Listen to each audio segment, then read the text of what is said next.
നമ്മളൊരു അമേരിക്കയിൽ എവിടെയൊന്നും പോയിട്ട് പഠിക്കാതെ നമുക്ക് നമ്മുടെ നാട്ടിൽ തന്നെ നിന്നിട്ട് ആ ഒരു വാല്യൂ ഉള്ള സർട്ടിഫിക്കറ്റ് കിട്ടുക എന്ന് പറയുമ്പോൾ നമുക്കത് മോർ ബെറ്റർ ആയിട്ട് തോന്നി. എൻ്റെ പേര് ഷക്കീബ്. ഞാനിവിടെ IBSൽ HR ചെയ്തുകൊണ്ടിരിക്കുകയാണ്. 4 മാസമായി ഇവിടെ ജോയിൻ ചെയ്തിട്ട്.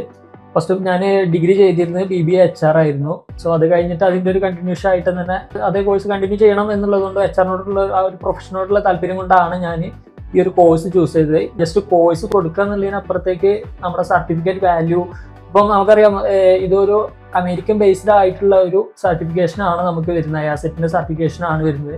സോ ഞാൻ കൂടുതൽ ഫോക്കസ് ചെയ്യുന്നത് ഇത് കഴിഞ്ഞ് കോഴ്സ് കഴിഞ്ഞ് പുറത്തോട്ട് പോകാൻ വേണ്ടിയിട്ടാണ്. സോ അങ്ങനെയാണ് ഞാൻ ഇവിടെ IBSൽ എത്തിപ്പെട്ടത്.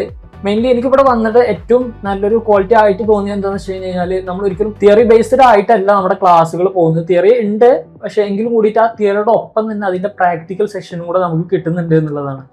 അപ്പം നമുക്ക് ഒരുപാട് ബെനിഫിറ്റ്സ് ഉണ്ട്. കാരണം നമ്മൾ ഈ തിയറി മാത്രം പഠിച്ചു പോകുമ്പോൾ നമുക്ക് മനസ്സിലാക്കുന്നതിലും കുറേ പരിമിതികളുണ്ട്.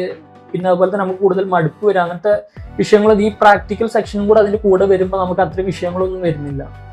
ദെൻ ഇപ്പം ഒരു സെൽഫ് ഡെവലപ്മെന്റ്സിന്റെ നമുക്ക് പറയുകയാണെന്നുണ്ടെങ്കിൽ, നമ്മളിവിടെ വന്ന സമയത്ത് നമുക്കൊരു പ്രോഗ്രാം അറ്റൻഡ് ചെയ്യാനോ അതല്ലാന്നുണ്ടെങ്കിൽ ഒരു ക്രൗഡിനെ നമുക്ക് ബേസ് ചെയ്ത് സംസാരിക്കാനൊക്കെ ഉള്ള ഒരു ബുദ്ധിമുട്ടുണ്ടായിരുന്നു. സോ പിന്നെ ഇതിനിവിടെ വന്നതിന് ശേഷം നമ്മൾ ഈ പ്രാക്ടിക്കൽ സെക്ഷനൊക്കെ അറ്റൻഡ് ചെയ്തിട്ട് നമ്മളിപ്പോൾ HR ഇംപ്ലിമെന്റേഷനൊക്കെ നമ്മൾ ഇരുന്നിട്ട് നമ്മൾ ചെയ്ത ഒരു വർക്ക് നമ്മൾ പ്രസന്റ് ചെയ്യുമ്പോൾ ബാക്കി നമ്മുടെ സ്റ്റുഡൻസിന്റെ അടുത്ത് ആണ് നമ്മൾ പ്രസന്റ് ചെയ്യാനുള്ള ഒരു ഓപ്ഷൻ നമുക്ക് കിട്ടുന്നത്. പക്ഷേ എങ്കിൽ കൂടിയിട്ട് നമുക്കത് ഒരുപാട് പേഴ്സണൽ ഡെവലപ്മെന്റ്സ് കിട്ടിയിട്ടുണ്ട്. ഇപ്പം ഒരു ക്ലൗഡിന്റെ മുമ്പിൽ വന്നിട്ട് എന്തെങ്കിലും നമ്മുടെ ഒരു വിഷയം നമ്മൾ പ്രസന്റ് ചെയ്യാൻ വേണ്ടിയിട്ട് പറഞ്ഞു കഴിഞ്ഞാൽ അത് ഈസിലി ഇപ്പോൾ എന്നെ കൊണ്ട് സാധിക്കുന്നുണ്ട്. കുറച്ച് മുമ്പ് ഒരു പക്ഷേ എനിക്ക് അത്ര തന്നെ ഒരു കോൺഫിഡൻസ് ഇല്ലായിരുന്നു.